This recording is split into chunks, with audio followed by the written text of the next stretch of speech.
حديث نمبر 9. قال رسول الله صلى الله عليه وسلم: الحياء من الإيمان.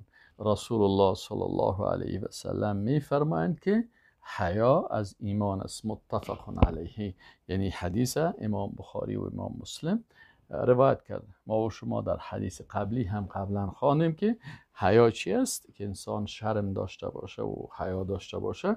این از جمله ایمان است. یعنی ایمان 70 و چند بخش داشت و یکی از بخش های ایمان چی است؟ حیا داشتن است. از این خاطر از این حدیث ما و شما درس میگیریم که انسان مسلمان باید بسیار با حیا باشه.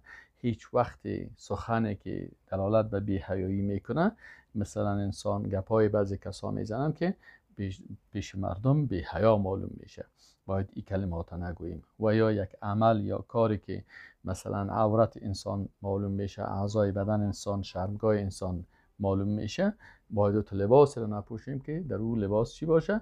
انسان پیش دیگران بی حیا معرفی بکنه. و بزرگترین حیا چی است؟ که از الله حیا داشته باشیم. یعنی حتی وقتی در تشناب غسل میکنیم باید چی داشته باشیم؟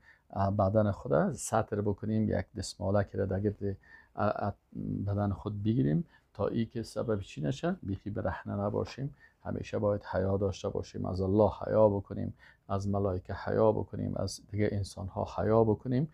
و این چی است؟ این علامت است از یا نشانه است از ایمانداری. از این خاطر رسول الله صلی الله علیه و سلم گفتند که الحیاء من الایمان، حیا